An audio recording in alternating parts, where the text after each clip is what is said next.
Al momento de ver un anime, una película o incluso al momento de terminar un videojuego, algo que siempre va a tener importancia es cómo concluye este. Desde mi perspectiva, dar una buena conclusión a una historia siempre va a ser complicado, ya que como lo he dicho antes, no todos compartimos las mismas ideas, generando que lo que para unos sea un buen cierre, para otros dañe la experiencia del viaje, terminando de forma apresurada o quizás de forma decepcionante. Pero, ¿qué tanta importancia puede tener el final de una historia? De eso quiero hablar en este video, intentando dar una respuesta desde mi perspectiva a la pregunta de ¿un mal final puede arruinar un anime?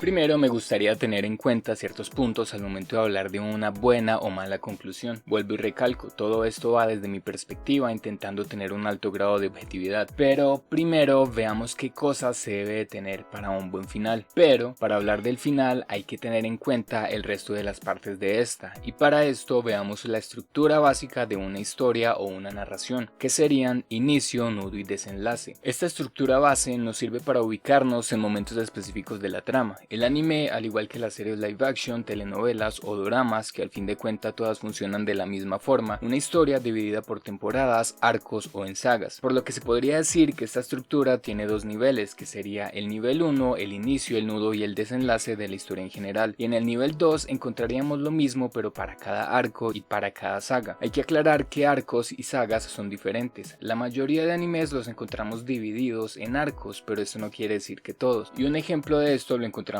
en uno de los animes más famosos y largos de los últimos casi 30 años, One Piece, y creo que no hay mejor ejemplo para marcar la diferencia entre arcos y sagas que este. Las sagas de One Piece hasta el momento, año 2023, en el que subo este video, se dividen en East Blue, Arabasta, Skypiea, Water 7, Thriller Bark, Guerra de Marineford, la Isla Gyojin, la Alianza Pirata y la saga de los Yonkos, y entramos en el último arco, pero no sé cómo se llama. Cada una de estas tiene un inicio, un nudo y un desenlace, pero aparte de esto, dentro de estas hay otra subdivisión en la que también nos encontramos esta estructura. Estos serían los arcos. En la saga de East Blue nos encontramos con Romance Down, Orange Town, Valle Sirup, El Bharati, Arlong Park, la tripulación de Buggy y Lockdown. Aquí podemos notar la diferencia entre sagas y arcos. En la primera vamos a ver que pasa una gran cantidad de acontecimientos para poder dar un desenlace a esta, y esto puede durar bastante tiempo y episodios. Por otra parte vemos a los arcos, en los que nos vamos a encontrar con acontecimientos un tanto más aislados pero que conectan entre ellas para formar una saga. En resumen, una historia se divide en sagas, periodos de tiempo y acontecimientos largos, y las sagas se dividen en arcos, con acontecimientos un tanto más aislados y en menor cantidad de tiempo y episodios. Ahora retomemos el inicio, el nudo y el desenlace, y es que gracias a esta división la historia toma una forma en la que va a ser más fácil y cómoda tanto para el espectador como al autor al momento de desarrollar esta. Aclaro algo, esta estructura no tiene una función cronológica, por así decirlo, y es más fácil explicarme por medio de un ejemplo, y para esto hablemos de Shingeki no Kyojin. Y es que el inicio en cuestión cronológico en el mundo de Shingeki no Kyojin empieza con el rey Fritz y con la primer titán fundadora Ymir, pero el inicio hablando desde la estructura narrativa serían los primeros capítulos en donde conocemos a Eren, Armin y Mikasa, aparte de los personajes que nos acompañarán a lo largo del viaje, al igual que se nos da la premisa de la historia y conocemos el mundo en el que se va a desarrollar este. En este, como dije antes, nos vamos a encontrar con la premisa de la historia, los personajes y damos un primer vistazo al mundo en el que este se va a desarrollar.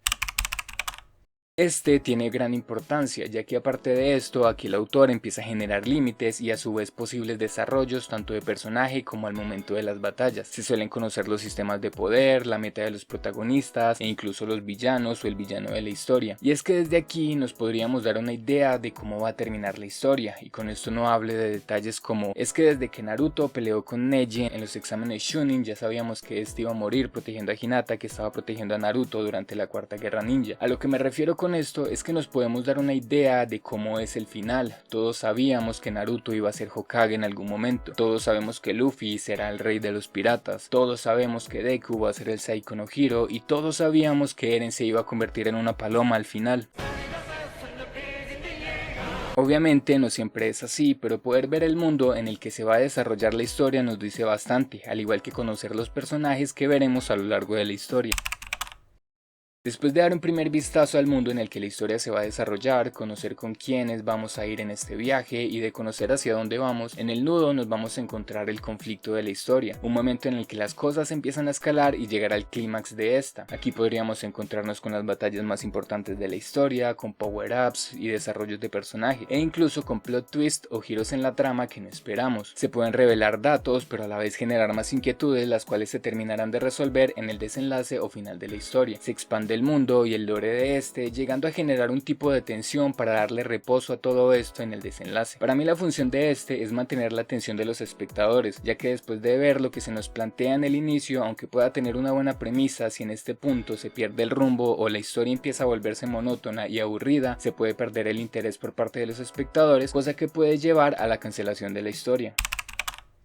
Aquí es donde se nos revelan todas las inquietudes y misterios de la historia. Conocemos cosas como el origen real del conflicto y también la resolución de este. Vemos llegar a la meta a nuestros compañeros de viaje. Vemos el desarrollo total de estos y termina el viaje. Por lo que es momento de decir adiós a quienes nos acompañaron durante esta aventura y recordar todo lo que aprendimos y también todo lo que perdimos. En este punto, todo lo que se nos mostró en los dos anteriores se juntan para terminar la historia. Por lo que para que este desenlace funcione tiene que estar acorde a lo nombrado anteriormente, ser coherente con el mundo que se nos planteó al inicio, respetar lo más posible los límites impuestos, al igual que ver un desarrollo acorde a cada uno de los personajes que se nos mostró en el inicio. Ahora voy a usar 3 animes como ejemplo, los cuales su final no son muy queridos por la mayoría, que son Naruto, Shingeki no Kyojin y el que me da un poco de temor hablar por su gran cantidad de fanáticos y popularidad actualmente, Kimetsu no Yaiba. Y es que estos 3 han roto la barrera del anime en su momento. Para algunos Naruto fue el nuevo Dragon Ball, Shingeki no Kyojin llegó en un momento en el que el anime tomaba otro impulso y Kimetsu no Yaiba ya sabemos que ha generado actualmente. Primero veamos la división de estos en inicio, nudo y desenlace. Por un lado tenemos a Naruto y sus personajes principales o los que más veremos a lo largo de la historia son Naruto, Sakura, Sasuke y Kakashi. Personajes secundarios tenemos al resto de estudiantes de la academia con sus respectivos maestros, tenemos al Hokage del momento y sin fin de personajes que serían innecesarios nombrar a cada uno en este video. Vemos que el sistema del poder es el chakra y para este momento de la historia no teníamos un villano el cual diera motivos a los personajes principales para dar una dirección a la historia, así que por esta parte lo saltamos en Naruto, ya que esto se revela más adelante. También vemos el sueño de nuestro protagonista, el cual es ser Hokage. Por parte de Sasuke vemos su deseo de venganza y Sakura pareciera no tener una meta o sueño hasta el final del inicio de este, el cual es convertirse en el mejor ninja médico. Y por último conocemos el mundo Shinobi, un mundo cruel y despiadado en donde vemos la importancia del poder tanto físico como político. Pasando a Shingeki no Kyojin conocemos a Eren, Armin y Mikasa, al igual que el resto de miembros del escuadrón de reconocimiento como Akoni, Jin, la chica patata, Reiner, Bertolt y Annie. Y además conocemos a los demás miembros de las fuerzas armadas de Paradise como Hanji, Pixis, Erwin y Levi. En cuestión de sistema de poder, aunque tenemos a los titanes cambiantes, yo me inclinaría más por el uso del equipo de maniobras tridimensional, ya que el ser un titán cambiante no es algo que tengan todos los personajes o una gran cantidad de estos. En cuestión de villanos es difícil, y es que al ser Shingeki no Kyojin una historia que se mueve principalmente por el misterio, el villano puede cambiar bastante a medida que los misterios se empiezan a revelar, pero digamos que los titanes en un inicio cumplían esta función. Y por último tenemos el mundo de Shingeki no Kyojin, un mundo al igual que en Naruto regido por rangos y por la crueldad, además de sentirse un tanto desolador por ver la forma en que viven las personas en Paradise, aislados a la fuerza temiendo por ser devorados en cualquier momento. En Kimetsu no Yaiba nos vamos a encontrar con los hermanos Tanjiro y Nezuko. A estos los acompañarán Inosuke y Zenitsu. Aparte también conocemos a Urokodaki, el maestro de Tanjiro, al igual que más miembros de los cazadores de demonios y a los pilares. Se nos presentan los tipos de respiraciones o alientos como sistema de poder para hacerles frente a los demonios, y conocemos a Muzan, el villano principal, quien es el primer demonio y que con su sangre creó las lunas superiores, un grupo de demonios de élite. Vemos que esta historia se desarrolla en un Japón antiguo, de igual forma cruel, pero este transmite un poco de esperanza por su ambientación, ya que desde mi perspectiva la belleza de sus paisajes dan esta sensación. Naruto, desde mi punto de vista, el nudo empieza al final del arco llamado Misión de Recuperación de Sasuke, y es que hasta este punto la historia aún no nos presentaba un conflicto por el cual el protagonista le diera un rumbo a la historia, y sé que muchas veces podemos pensar que el conflicto o la trama de Naruto gira en torno a las bestias de cola, los Akatsuki, Madara u Obito, pero el personaje principal es quien le da dirección a esta, en base a sus motivaciones y acciones, por lo que siguiendo esto, la motivación de Naruto, aparte de ser Hokage, es la de hacer que Sasuke regrese a la aldea, y aparte de esto, acabar con el odio en el mundo shinobi. Pasando a Shingeki no Kyojin encuentro un problema, y es que en este nos podemos encontrar con más de un conflicto, además de motivaciones por parte del protagonista, ya que el Eren del inicio es muy diferente al de la segunda mitad de la historia, pero desde mi perspectiva el conflicto de este está en resolver todos los misterios fuera de las murallas y la libertad, por lo que este estaría en medio de la época de Wit Studio y el inicio de la época de Mappa, que es el momento donde nos enteramos del poder del titán fundador, al igual que la identidad de los titanes Colosal, Acorazado y Hembra, aparte de conocer un poco de la historia de Paradise, de sus reyes y ver un poco de lo que hay fuera de las murallas. En Kimetsu no Yaiba nos tendríamos que situar después del arco del tren del infinito, ya que la muerte de Rengoku es un acontecimiento por el cual Tanjiro se ve obligado a ir más allá. Aparte de esto está el misterio de la respiración solar y los pendientes de Tanjiro, generando una motivación al protagonista para avanzar en la historia tomando un rumbo fijo y obviamente queriendo devolver a su hermana a la normalidad. Y por fin llegamos al final de estos, y el inicio del final de Naruto lo vemos en la saga de la Cuarta Guerra Ninja, pasando por el arco de la guerra, el arco de Kaguya y la pelea final entre Naruto y Sasuke en el Valle del Fin, culminando en el matrimonio de Naruto. Pero veamos un poco más a detalle este, ya que es el tema principal del video. Recapitulando, vemos que al final Naruto logra todas sus metas, las cuales eran llegar a ser Hokage, lograr que Sasuke regresara a la aldea y acabar con el odio en el mundo shinobi, aunque esto último sigue en proceso, por lo que si lo vemos por encima y siguiendo unas especies de reglas o parámetros, este sería un buen final, pero la verdad es que no se siente de esta forma, y es que en el arco final se genera un gran problema llamado Kaguya, y es que como dije antes, un buen final debe de ser coherente con lo planteado en el inicio y el nudo, pero la aparición de esta en la recta final no tiene esta coherencia en la historia, y es que si vemos hacia atrás, Obito y Madara estuvieron presentes en los conflictos planteados en la historia, por lo que estos sí funcionan muy bien para ser el villano final y darle cierre a esta historia, cosa que no pasa con Kaguya. Pasando a Shingeki no Kyojin, desde mi perspectiva, el final empieza con el retumbar. Podríamos decir que este final cumple, ya que se nos revelan todos los misterios que hemos visto a lo largo de la historia, aunque no de la mejor forma, pero para ser sincero no puedo ser objetivo con este, ya que me genera un gran conflicto, y es que si en Naruto el personaje de Kaguya hace perder la coherencia, en Shingeki no Kyojin pasa lo mismo pero al siguiente nivel, y es que el origen de los titanes, tanto como la motivación de Ymir, desde mi perspectiva no funcionan. Las motivaciones de Eren al final intentando querer ser un mártir tampoco funcionan tan bien como en otras historias. Además, esas viñetas finales en donde vemos que la historia podría repetirse tampoco ayudan. Créanme, intento verlo desde una perspectiva de afuera, pero no puedo dejar de ser un fanático descontento con la conclusión de una historia que siempre me mantuvo a la expectativa. Y es que el final es tan malo que este funciona como precuela de los live action, como si esto fuera solo una historia y un loop interminable que se repite y se repite. Por último, Kimetsu no Yaiba, sin quitarle mérito, la historia de este no es tan compleja como la vista en Naruto o en Shingeki no Kyojin. Esta tenía un villano desde el inicio, al igual que las motivaciones del protagonista eran claras, entre las que estaban curar a Nezuko y derrotar a Muzan, por lo que vemos que el personaje principal o los personajes principales logran su objetivo, por lo que este final funciona y es acorde a la historia, pero también hay que agregar que tiene varios puntos cuestionables, bastante cuestionables, pero creo que hablando en general funciona, y para mí el mayor problema de este está en el capítulo final de 100 años en el futuro, y es que como dije al inicio del video, al terminar un viaje hay que ver lo aprendido pero también lo que se perdió, por lo que ver un final en el que pareciera que no ha pasado absolutamente nada para mí es aburrido. Puedo entender que para muchas personas este final pueda ser coherente, pues han pasado 100 años, pero la verdad es que como lector no se siente que sea así, solo parece que la autora se hubiera arrepentido por haber acabado con tantos personajes al final y querer darle gusto a los lectores con ese último capítulo. Pasando a si un mal final puede dañar un anime, solo puedo hablar de mi experiencia personal, y en el caso de Naruto, al ser una historia que conocí de chico, además que la vi en su mayoría en DVDs piratas y no tenía la facilidad al acceso del manga, a diferencia de lo que pasa con Shingeki no Kyojin y Kimetsu no Yaiba, no me genera tanto conflicto. Obviamente aquí también está influyendo la nostalgia, pero retomando, después de leer el capítulo final del manga de Shingeki no Kyojin, no quise seguir viendo el anime, y no es por la animación, sino porque perdí el interés en esta, ya que su final me decepcionó. Con Kimetsu no Yaiba me pasa algo similar, y es que la arco de los herreros no es de mi agrado, al igual que el del entrenamiento de Pilar, por lo que estos no creo verlos en su totalidad, a diferencia de que el último arco de la fortaleza dimensional del infinito sí tengo bastante interés de verlo animado. Recapitulando todo lo que he dicho en este video y respondiendo a la pregunta, la verdad es que un mal final sí puede hacerle bastante daño a una historia. Lo he dicho muchas veces, no todos pensamos igual, pero eso no quiere decir que no compartamos pensamientos o gustos, y es que estoy seguro que más de una persona puede estar de acuerdo conmigo y llegaron a perder interés en estas historias. Además podemos ver lo que le generó a Hajime Isayama, autor de Shingeki no Kyojin, el final de su obra, y es que el autor tenga que salir a disculparse porque sintió que su final fue bastante decepcionante, nos da mucho que pensar sobre la comunidad. Y es que creo que Isayama, al igual que ningún otro autor famoso, sea Kishimoto o Oda Toriyama, llegaron a pensar que su historia fuera a tener la repercusión que tuvieron, y creo que la presión que estos empezaron a sentir debe de ser abrumadora, y aún más hoy en día gracias al poder de las redes sociales y el internet. Eso es algo que muchos no tenemos en cuenta, y es que detrás de una historia hay una persona a la cual todos estos factores le afectan, pero también hay que ser sinceros con nosotros mismos, y es que como espectadores siempre esperamos un buen cierre para el viaje, por lo que es complicado el tema de los finales, pero creo que como conclusión puedo decir que un mal final sí puede dañar una historia, pero no por esto se le debe quitar todo el mérito que este hizo a lo largo del viaje, por lo que si un final no es acorde o no es lo que esperamos, en este momento deberíamos recordar las palabras de Jing de Hunter x Hunter. Deberíamos disfrutar los pequeños desvíos, ya que de este modo encontramos algo más importante que lo que estábamos buscando. No siendo más, soy Elric y recuerden que solo soy alguien más dando su opinión en la internet. Gracias por ver.